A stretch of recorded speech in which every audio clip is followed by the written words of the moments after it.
오늘 야간 수업에서는 여러분들하고 현재 나타나고 있는 미국 시장에서의 어떤 특징들 간단하게 한번 살펴봐가면서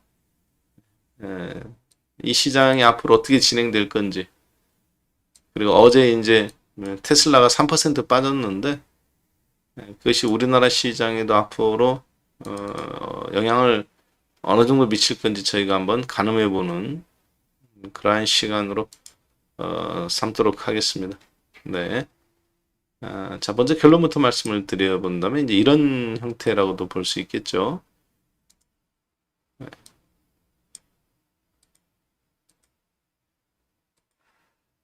예. 제가 이제 토요일 날 강연회를 했는데요. 그 강연회에서 잠깐 사용했던 자료들 가지고 여러분들하고 함께 살펴보는 시간 갖도록 하겠습니다.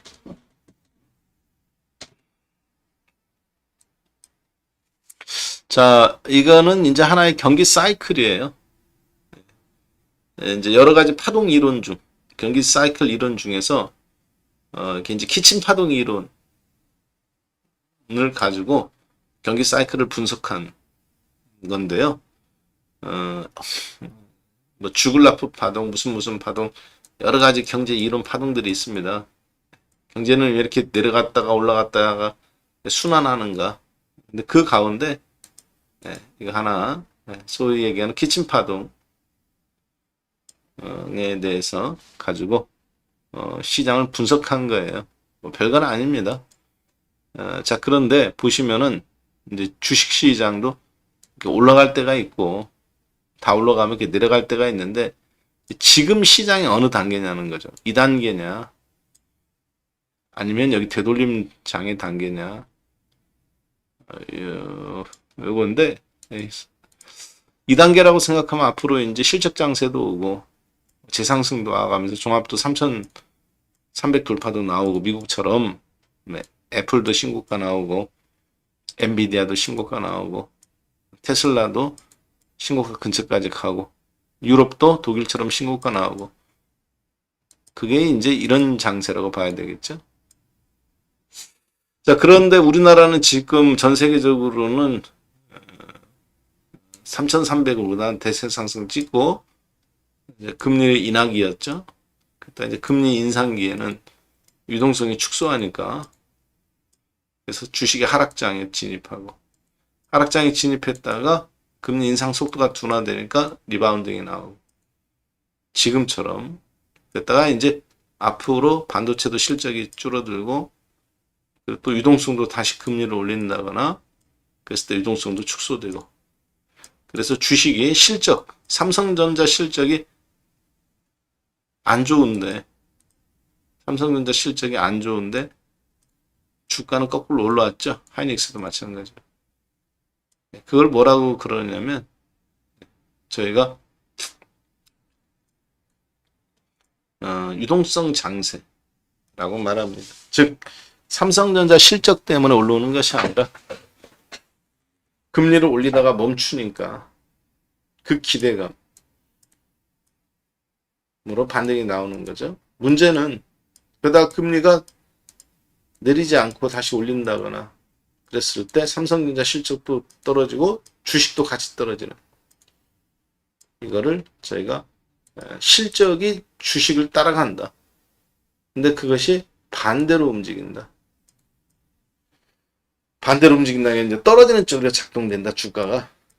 그래서 실적 장세는 실적 장세인데 역실적 장세라고 말합니다. 딱 지금 앞으로 이제 하락장이 오느냐 안 오느냐 그걸 물어보는 거예요. 하반기에는 여러 가지 변수를 고려했을 때 지금은 약간 그걸 좀 조심해야 되는 타이밍이 아닌가 그렇게 좀 생각된다는 거죠. 자, 그래서 오늘은 해외 증시의 중요한 흐름들을 한번 잠깐 살펴보고 우리나라도 주식 시장이 앞으로 어떻게 될 것인가 하는 부분들을 정말 간략하게 한번 좀 좀 체크해 보도록 하겠습니다.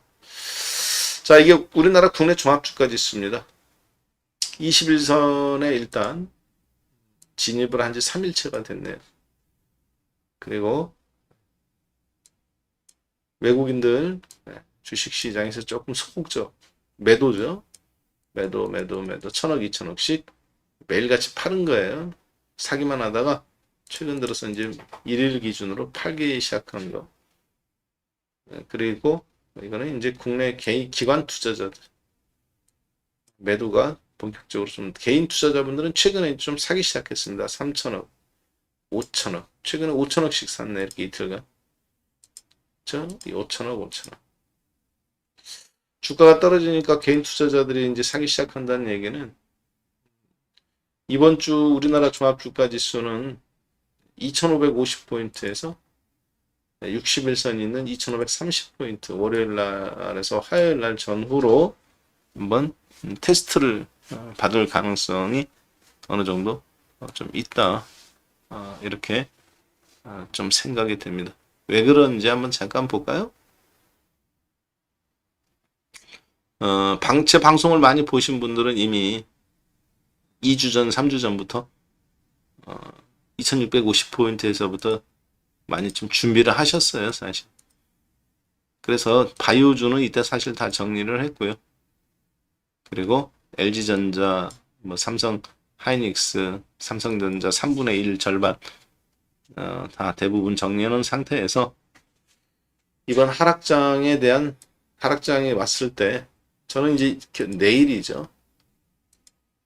내일 정도에는 이제 갖고 있던 인버스 2550포인트 전후에서는 이제는 조금 하방 쪽으로 베팅했던 인버스를 수익 실현을 부분적으로 좀 진행할 생각입니다. 그리고 2530포인트 61선 이하에서부터는 내려오면 주식도 조금 매수를 할 생각이에요. 근데 그거는 여기서 이제 주식을 잘 정리한 사람들은 해당되는 거고 나는 지금 100% 주식이다. 조금 좀 약간 난감하실 수도 있다고 보여집니다. 제가 주식을 사긴 삽니다만 인버스를 내일부터 정리를 해서 주가 떨어지는 걸 이용해서 인버스 정리하고 주식을 좀 매수할 생각입니다만 여기서 매수하는 주식은 단타형입니다. 바이앤홀딩이 아니란 말이에요. 그동안에는 저하고 여러분들은 주식을 사고 쉽게 정리하지 않았죠. 계속 바이앤홀딩, 바이앤홀딩. 그래서 올라가도 수익 실현 안 했단 말이에요. 웬만하면 그대로 수익 실현 안 하고 그대로 끌고 갔죠. 그때 여기서 한번 3분의 1 절반 팔았다가 다시 또 사고 이번에도 마찬가지로 끌고 왔는데 이번에는 바이앤홀딩을 안 한다는 겁니다. 샀다가 아니다 싶으면 바로 엎어버리겠다는 단타로 하겠다는 얘기죠. 1박 2일 길면 2박 3일. 자, 그래서 현금 비중을 꽤 많이 계속 유지해가면서 단기 매매를 좀 병행할 생각이다. 그렇게 보는데 왜 그렇게 생각하느냐? 그 이유는 다음과 같은 이유 때문에 그렇습니다. 이미 신고점을 돌파 나온 프랑스 같은 경우가 신고점을 미국보다 앞서서 한 2개월 정도 먼저 찍고 프랑스 지수예요. 신고점을 한참 전에 돌파하고 신고점을 먼저 찍고 조정받은 지가 지금 2개월 가까이 돼갑니다. 여기가 신고점이죠. 그 신고점을 돌파한 지가 한참 됐어요. 프랑스가. 신고점을 이미 돌파를 하고 그리고 이제 최근에 미국은 애플이라든가 마이크로소프트나 엔비디아나 이제서야 신고점 돌파죠. 그런데 먼저 신고점을 돌파한 프랑스 같은 경우는 지금 조정권에 진입했단 말이에요. 미국이 금리 인상을 동결하자. 그쵸? 전후로. 선행 상승, 선행 조정. 미국은 지금 뒤이어서 상승, 이제 조정. 한국은 정말 한참 있다가 움직이고 조정. 자, 독일도 마찬가지죠. 신고점 뚫어놓고 조정권 때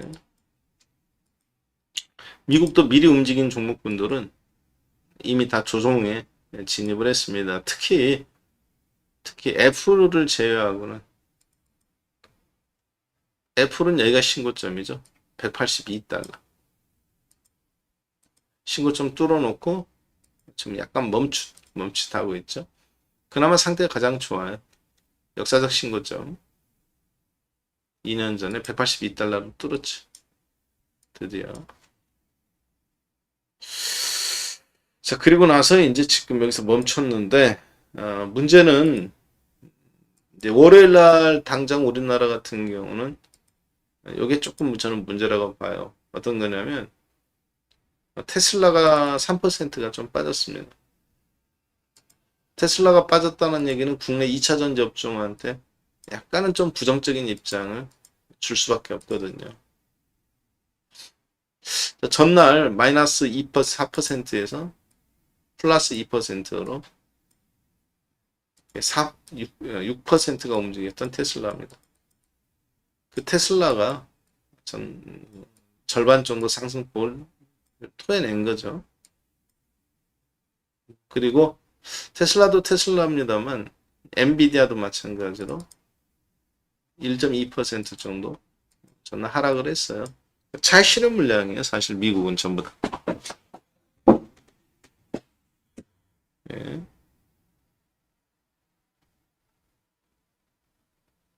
차익 실험 물량이고, 그 차익 실험 물량이 실질적으로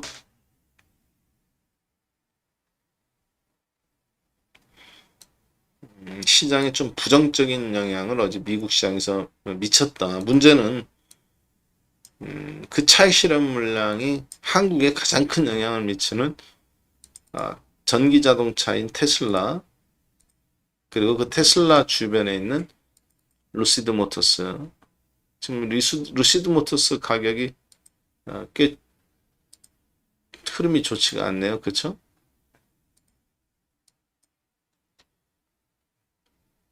저가 돌파예요. 이게 무슨 얘기냐면 루시드 모터스가 저가 돌파라는 얘기는 조만간에 루시드 모터스가 연간 최저점을 돌파를 했다는 얘기는 전기 자동차 시장이 이제 경쟁 시장인 성장 시장으로 진입했다는 거거든요.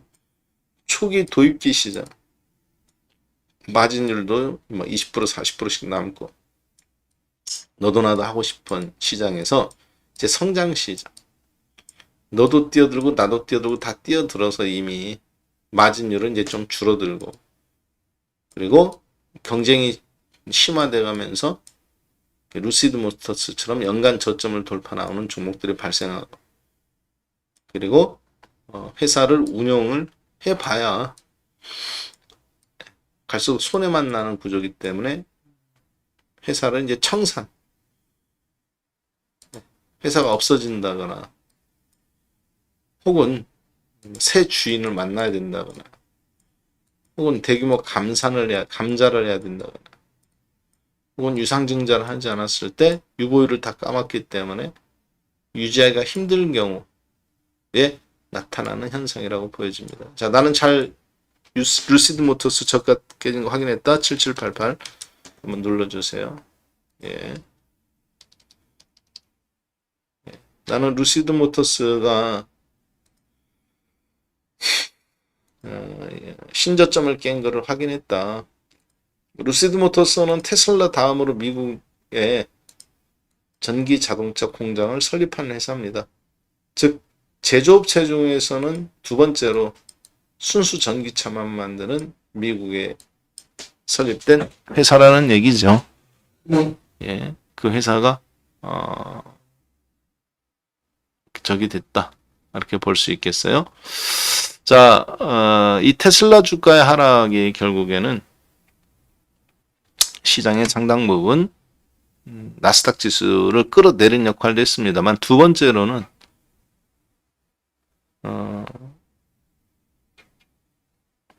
반도체인 텍사스 인스트루먼트라든가 그리고 차량용 반도체, 우리나라 텍사스 인스트루먼트 같은 경우는 이제 우리나라는 DB하이텍 같은 종목이죠. DB하이텍 같은 종목, DB하이텍과 더불어서 전 세계 시장의 아날로그 반도체 시장의 점유율을 1, 2등을 차지하고 있는데요.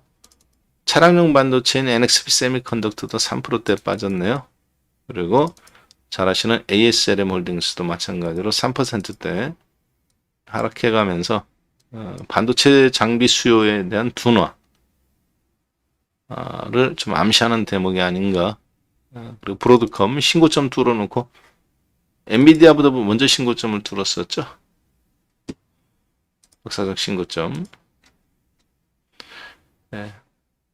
브로드컴의 역사적 신고점 670달러를 엔비디아보다 먼저 돌파했단 말이죠. 제 얘기는 돌파하고 나서 나중에 이제 엔비디아가 돌파 나오죠. 자, 그런데 이 브로드컴이 최근에 이렇게 잠깐 좀 신고점을 돌파 1차 신고점 돌파 역사적으로 3년 만에 돌파하고 나서 잠깐 쉬었다가 다시 신고점 돌파 나왔던데 요즘 다시 좀 이렇게 깨지고 있어요. 자, 그래서 21선이 음목 맞아가면서 깨졌습니다. 이 얘기는 무슨 얘기냐면 차익 실현 물량이 지금 미국 시장이 그만큼 두렵고 강하게 나오고 있다. 그 이야기인데, 근데 왜 차익 실현 물량이 나오냐는 거죠. 금리 동결에 대한 기대감이라든가 이런 것도 많이 있습니다만 제가 내린 결론은 그렇습니다. 이제 비싼 밥값 먹었잖아요. 그렇죠? 청구서가 날아들은 거예요. 부채 한도 협상에 대한 타결. 그래서 한도를 증액했지 않습니까? 그것에 대한 그 주가들도 지금 미리 앞서서 금리 동결, 부채 한도 협상 타결로 인한 유동성의 시장에 대한 공급, 기대감이 있었는데, 그래서 아까 보셨지만 브로드컴, 엔비디아, 애플, 마이크로소프트 신고점이잖아요, 다. 그런데 선행 상승한 거죠. 그것에 대한 차익 실현 물량들이 나오기 시작했고, 이제 그 부채 한도 증액한 거에 대한 청구서가 날아들기 시작할 것에 대한 우려감들이 시장에 조금 나오고 있다. 그것은 청구서라는 얘기는 무슨 얘기냐면 신용평가 하향에 대한 가능성입니다. 부채 한도 협상이 이제 돼서 한마디로 채권을 더 찍어내는 거잖아요. 마이너스 통장이 1억이었는데 1억 2천으로 늘려준 거 아닙니까? 결국에는. 자, 그래서 카드 한도가 1년에 1억 쓸 수 있는데 1억 3천으로 늘려준 거잖아요. 왜 늘려줬냐? 다 갚아서 신용이 좋아져서 아니죠. 갚을 돈이 없으니까 달라고 해서 늘려준 거잖아요. 미국에. 즉 세금 걷어서 돈 갚아야 되는데 당장 그럴 능력이 안 되니까 채권을 더 찍을 수 있는 한도를 여야 합의해서 늘려준 거가 그 얘기죠. 그래서 2023년도에 피치 그리고 무디스, 스탠앤푸어 이 세 개의 신용평가 기관 중에서 이번 연도가 가기 전에 피치가 미국의 신용 등급을 한 단계 더 하향 조정할 가능성이 조금 아무래도 그 우려감을 저는 본질적으로 갖고 있다고 보여져요. 무디스와 스탠앤푸어와 피치 세계 주요 3대 신용평가 기관입니다.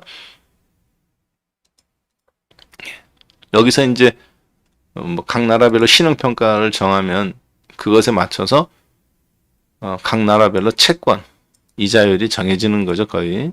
그리고 그것에 또 붙여서 그 나라별로 각종 금리나 이런 것들이 이제 정해지는 거고. 자, 보시면은 AAA, 트리플 A죠. 그 바로 아래에 이제 A 2개 플러스, 그 다음에 A 둘, 그 다음에 이제 A 하나. A 2개 플러스보다는 A 3개가 좋고, A 하나 플러스보다는 A 둘 마이너스나 AA 2개가 더 좋은 거예요. 당연한 거겠죠. 자, 그리고 이제 B급 수준이 되면 거의 정크본드 수준입니다. 채권은. 거기에 해당되는 나라가 이제 말레이시아라든가 멕시코 정도 수준. 스페인이나 이탈리아. 여러분들이 잘 아시는 선진국이라고 생각되는 이탈리아.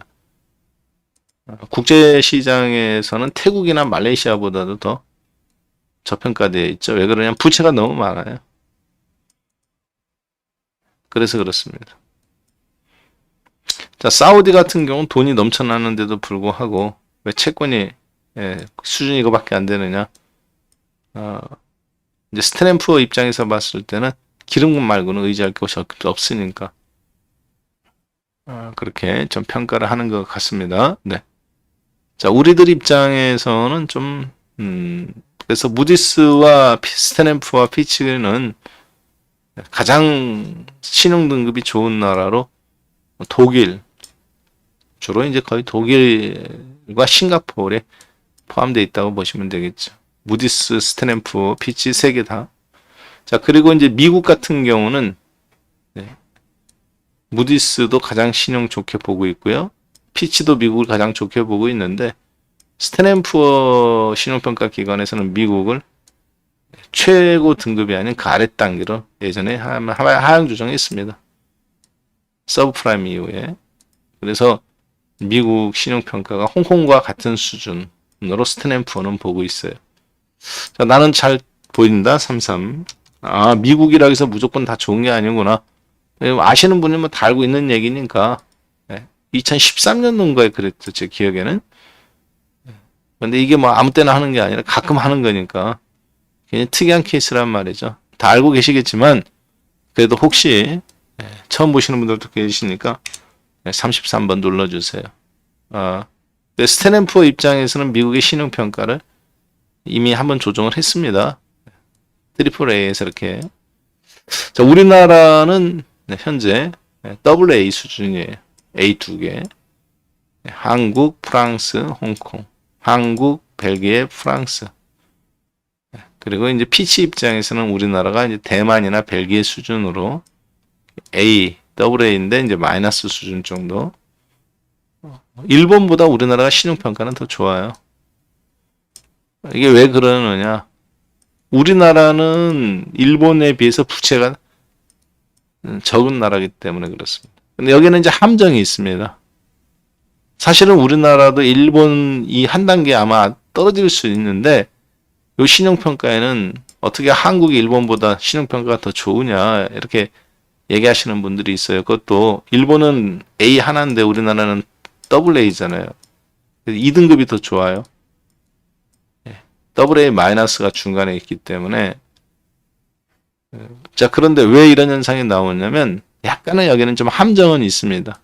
뭐냐면 한국은 한국전력공사, 한국토지개발공사, 한국석유공사, 한국관광공사 이렇게 조금 뭐라 해야 될까? 사회 SOC 꼭 필요한데 적자를 낼 수 있는 사업들이 있잖아요. 요런 게 다른 나라들은 한국전력 같은 경우 사실은 공사라고 보기는 어렵잖아요. 나라에서 하든지 민간으로 개방하든지. 자, 민영화는 됐지만 주식으로 사고 파니까 사실은 독점이니까 한국통신처럼 SK나 U+한테 경쟁사가 있는 게 아니잖아요. 한국전력이.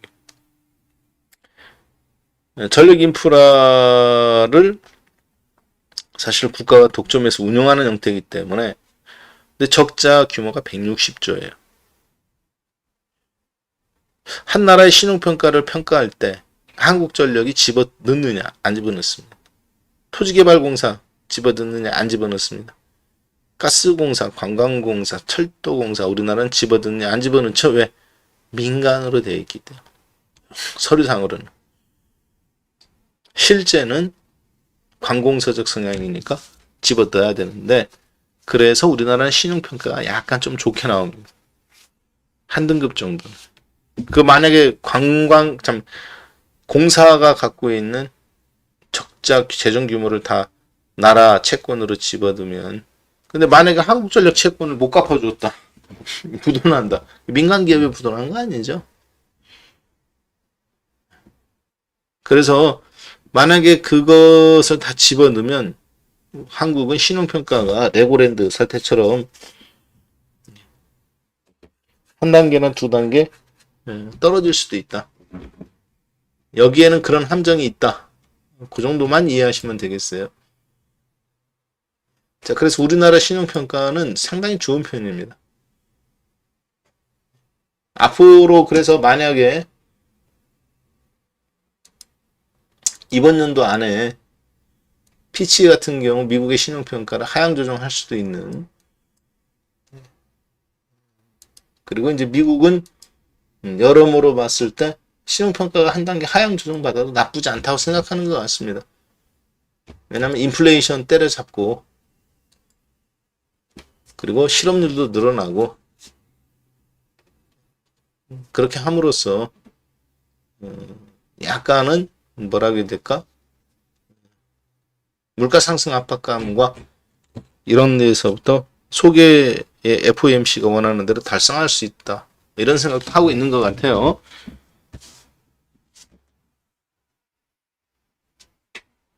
자, 따라서 국가 신용 등급이 뭐 절대적인 것은 아닙니다만, 지금 분위기로 봐서는 이번에 금리를 0.5% 기습적으로 올려서 5%로 만든 영국, 그리고 미국 금리 인상, 금리 동결 전에 0.25% 올린 유럽연합, 그래서 4%로 만들었죠.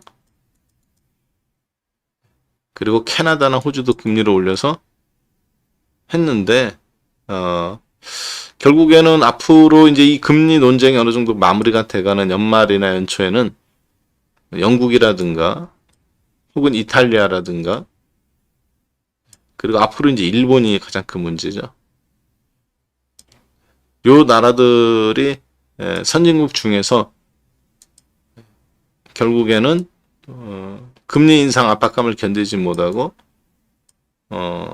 상당 부분 신용평가도 하향받지만 결국에는 IMF 체제로 한번 들어갈 수도 있는 나라가 이제 영국이 가장 가깝다. 그리고 그런 신호들이 결국에는 미국 주식시장에서 투자하는 우리들이나 혹은 미국 주식시장에 여러모로 좀 부정적인 영향을 미칠 가능성이 좀 점쳐지고 있는데요. 호주가 이번에 금리를 인상했죠. 미국 동결하는 직전에. 그리고 이제 캐나다 2달간 금리 동결했었죠. 그랬다가 2번 동결했다가 이번에 4.75로 미국 금리 동결 선언 전에 인상했습니다. 0.25로. 멈췄다가 인상한 거예요. 멈췄다가. 이제 그리고 영국이 지난주에 0.5% 금리를 쳐 올려서 금요일 날 엊그저께 새벽에 5% 금리가 됐죠. 자, 그리고 터키가 6.5% 금리를 쳐 올려서 영국하고 똑같은 시간에 15% 금리가 되었습니다. 기준금리가. 터키라고 하면 안 되겠죠. 이제 트루키에. 즉, 물가 상승 압력이 있는 터키라든가 트루키에라든가 이런 나라들은 결국에는 금리를 인상함으로써 시장의 상당 부분 앞으로 여러 가지 우려 속에서 생존 전략들을 각자 좀 펼치고 있다. 그렇게 봐야 되겠습니다. 지금 요거는 이제 미국의 CPI 지수죠. CPI 지수가 이제 4인데 저런 부분들이 계속 좀 부정적인 영향을 좀 미치고 있다라고 봐야 되겠습니다. 네. 여전히 물가 상승 압박이 2까지 떨어져야 되는데 이까지 떨어지기에는 조금 어렵다고 보는 것 같아요. 이까지 떨어지기는 어렵다고 보는 것 같고요. 영국의 물가 수준이죠.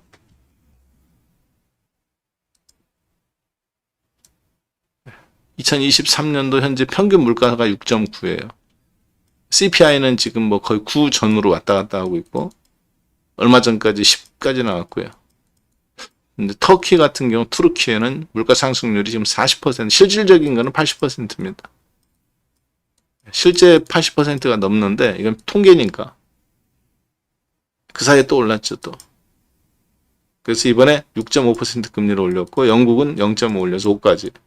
5% 금리 올렸지만 여전히 따라잡기는 좀 벅찬 것 같습니다. 한국은 이번 연도 3.4, 내년도 2.6 예상하는데, 미국은 3.9인데 실질적으로 이제 미국은 좀 어느 정도 잡혀가고, 자, 우리나라도 금리를 사실 지금 올려야 되는 상황이에요. 앞으로 일단은 뭐 총선이나 이런 것 때문에 좀 부담스러워서 못 올리는 것 같습니다. 여기서 제가 드리고 싶은 얘기는 무슨 얘기냐면,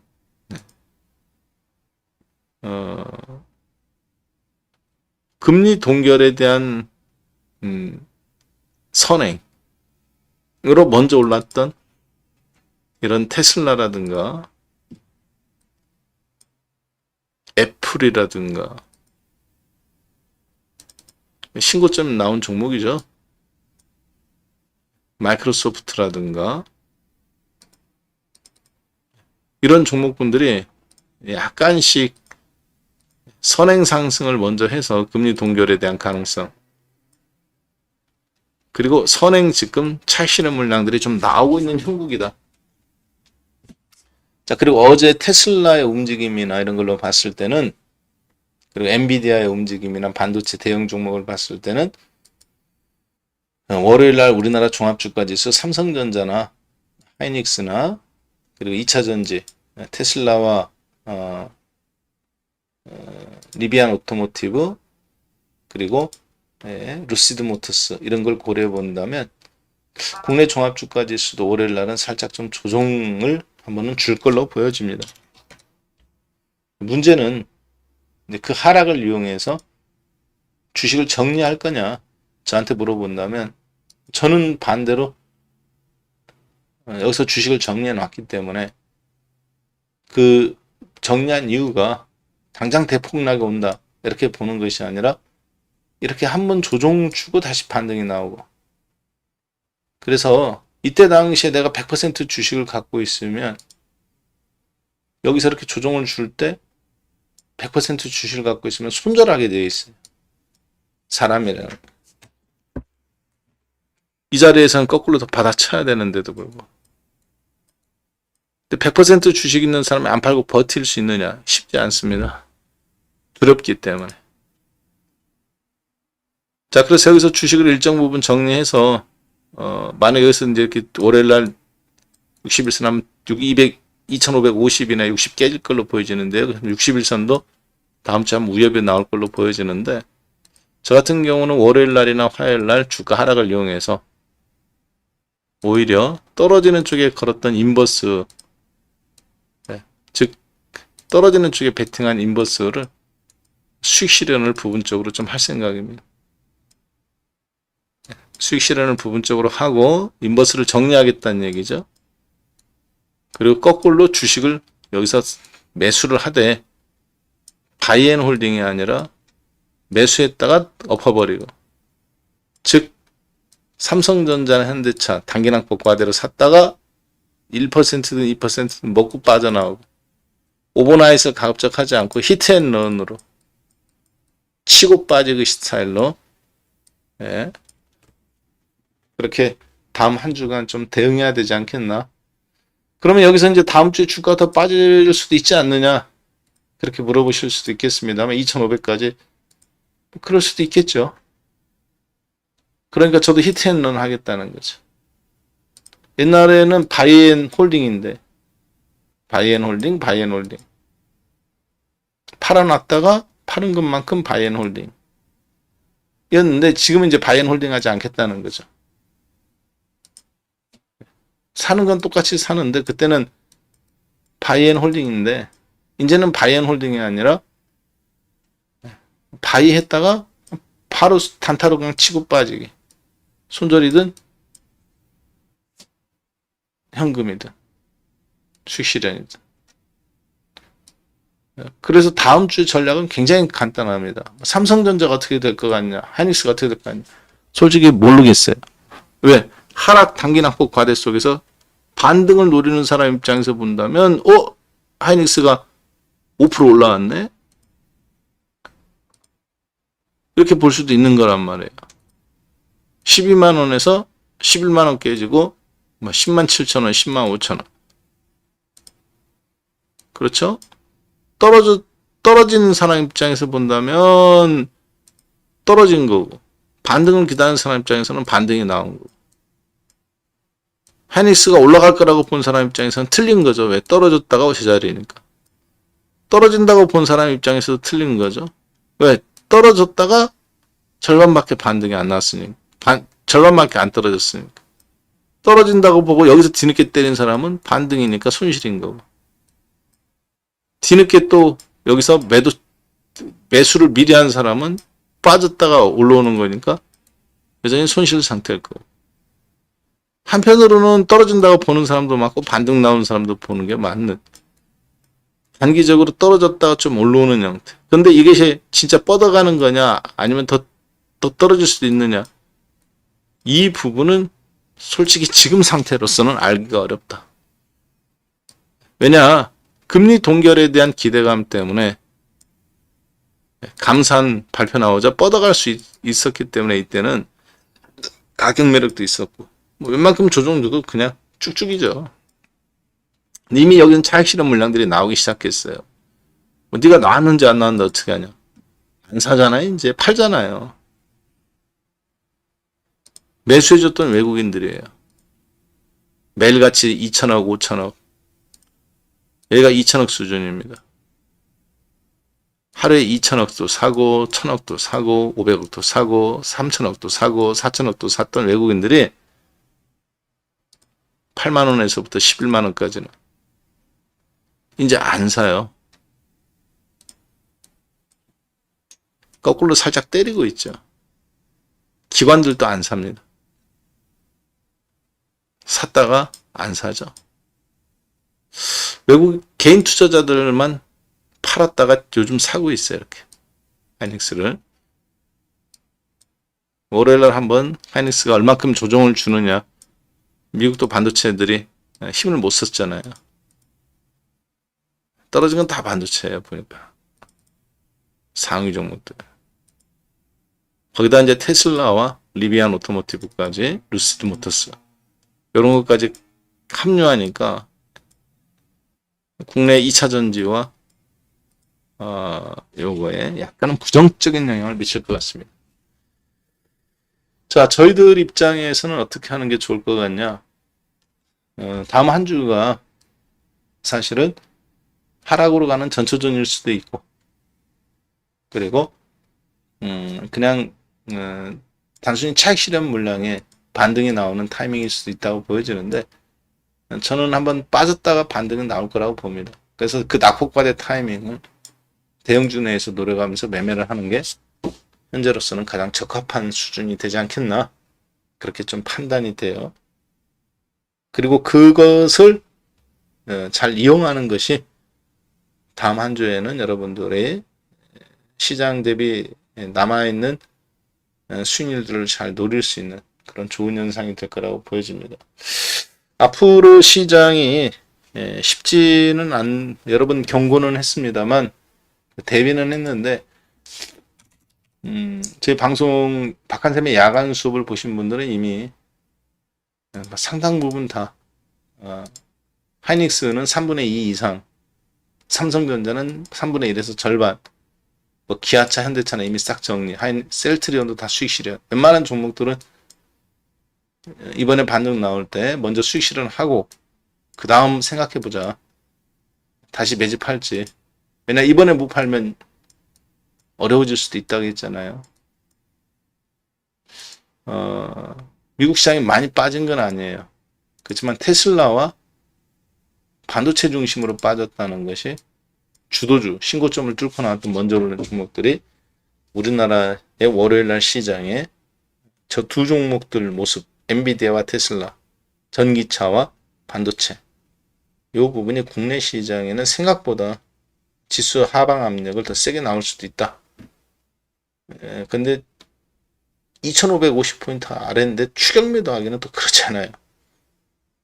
그래서 상당한 딜레마를 만들어내는 장이 월요일 날과 화요일 날 이렇게 되지 않겠나. 단기적인 하락도 있고 반등도 있는 두 가지가 섞여 있는, 대응하기에 추격 매도했다가 하는 거꾸로 급반등 자리에 물량 남들 받아줄 때 현금 들고 있는 사람이 주식 살 때 주식 갖고 있던 사람들만 손절하고 계속 그런 것이 반복되는.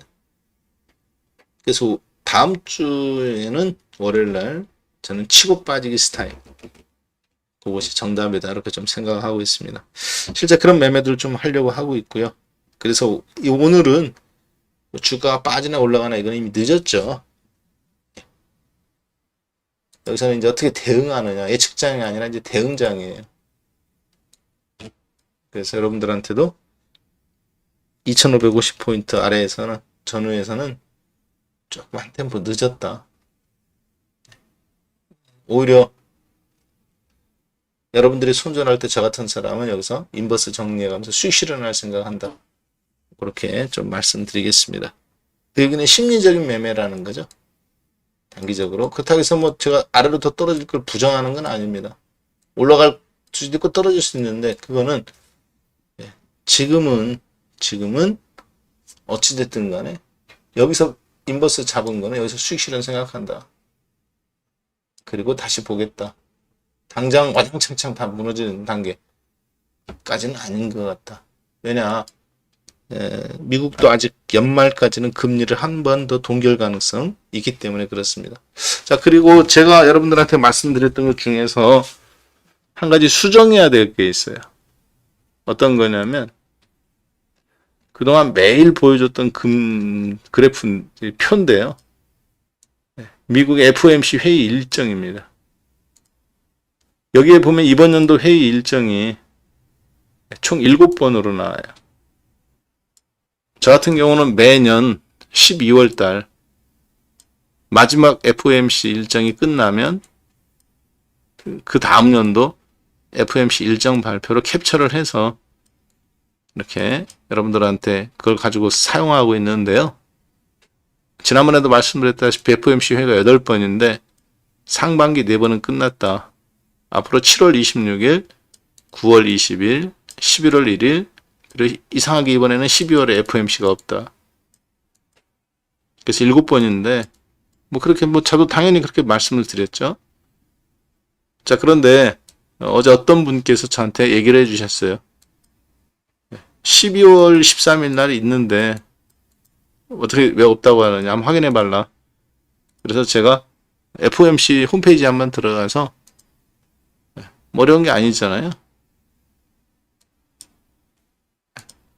그래서 FOMC 홈페이지에 들어가서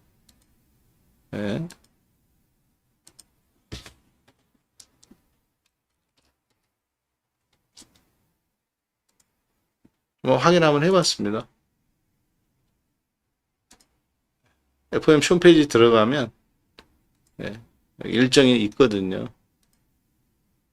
그래서 12월 달 걸 한번 눌러서 봤더니 12월 13일 날 FOMC 일정 미팅이라고 나와 있죠. 12일에서 13일 이렇게 있는 걸로 나와 있습니다. 미국 시간으로 이제 오후 2시니까 한국 시간으로 새벽 한 2시 반 정도 되지 않겠나 싶어요.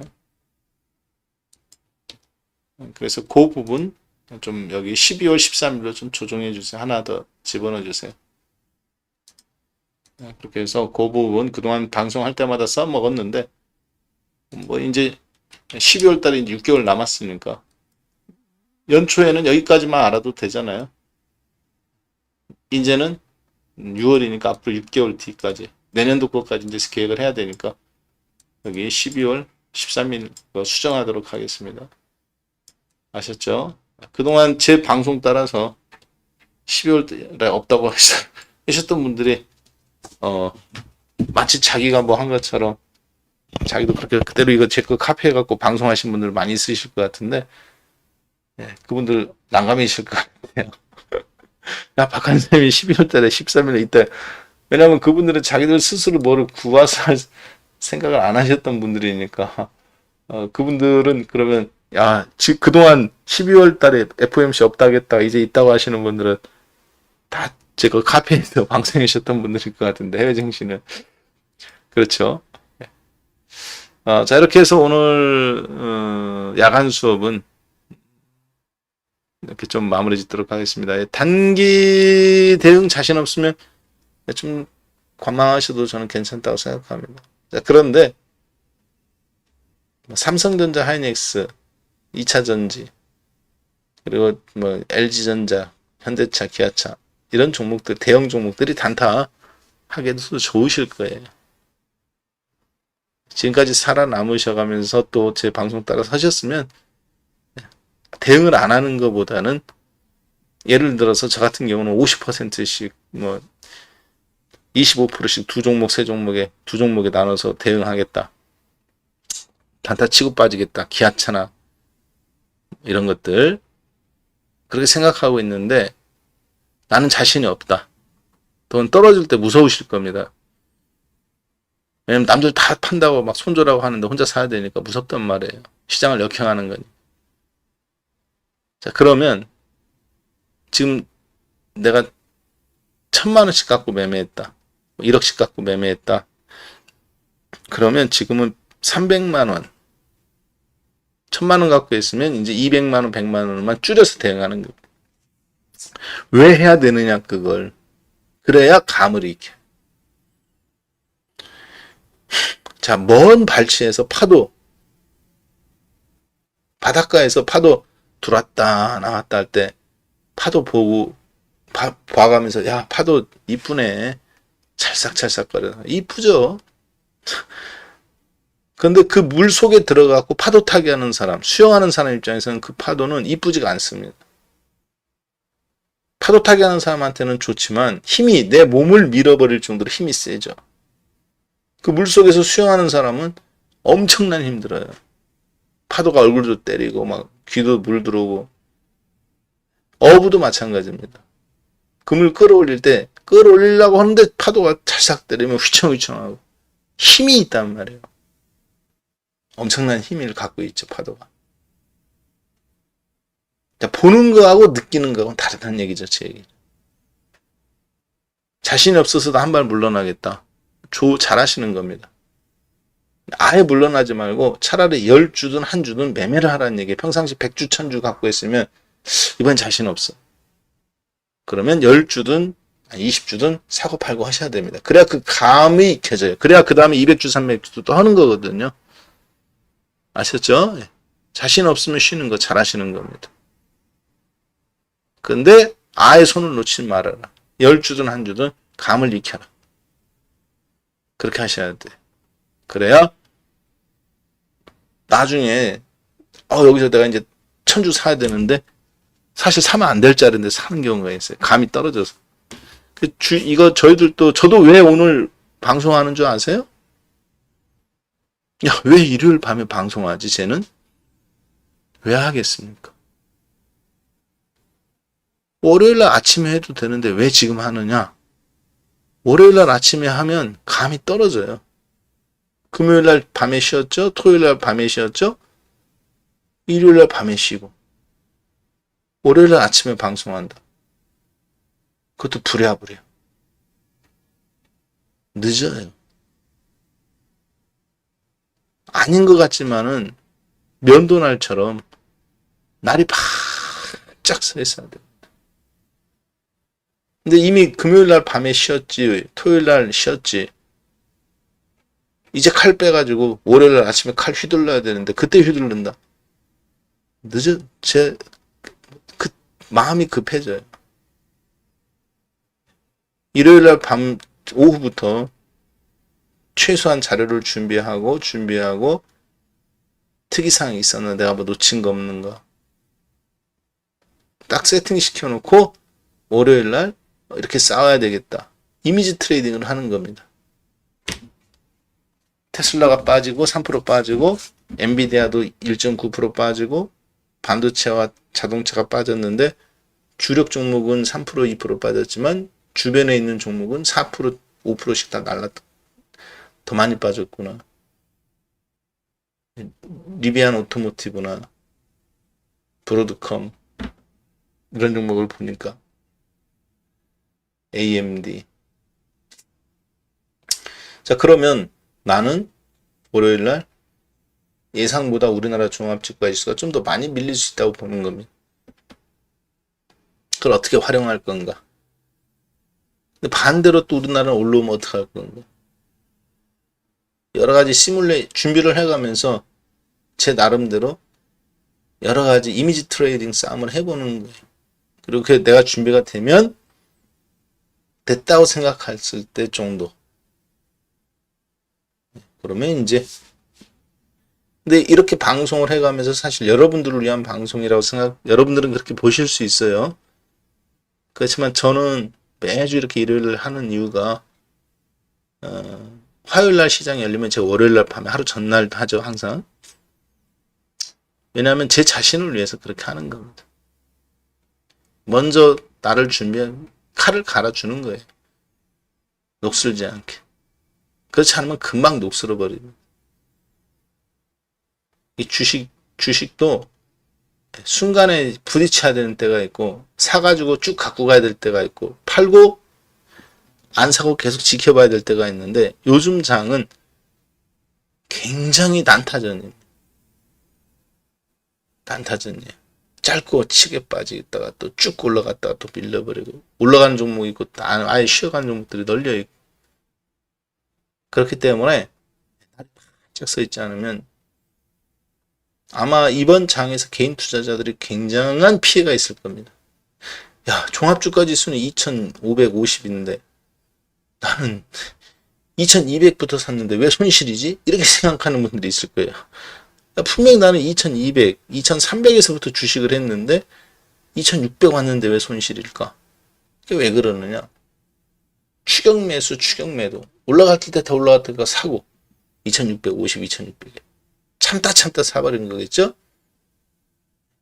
삼성전자 하이닉스 안 올라가니까 손절하고 기아차 85,000원에 사고 90,000원에 사고 그랬더니 기아차는 또 거꾸로 2,500부터 지수 2,650까지 빠지고 하이닉스 삼성전자는 20-30% 올라가고 이번에는 다시 이제 반대로 걔들 기아차 잘라갖고 하이닉스 샀더니 또 반대로 또 이렇게 돼버리고 이게 계속 반복되는 장. 이거가 그래서 이거 추격 매수 두세 번 잘못하잖아요? 이제 거덜나요. 왜 거덜나나요? 진짜 하락장 오는데 안 팔아. 꼼짝없이 물려요, 이제. 그래서 뒤늦게 들어온 사람들이 다 물리게 되어 있습니다. 주식은 빈익빈 부익부가 반복되는 거예요. 2200에 미리 사서 바이앤 홀딩에서 금리 인하하게 동결하기 전에 수익 실험 먼저 한 사람들이 지금 살아남는 거고 지켜보다가 이제 이제 주식해도 되는데 금리 안 올리는데 그때서야 참다 주식 들어오는 사람들은 뒷북 치는 겁니다. 이게 참 신기하게 그게 계속 반복돼. 그래서 지금 엇박자 나신 분들 있죠. 그분들은 이런 장의 가장 큰 피해자가 되십니다. 지수는 제자리인데 거꾸로 올랐는데 두세 번 매매 잘못하면 이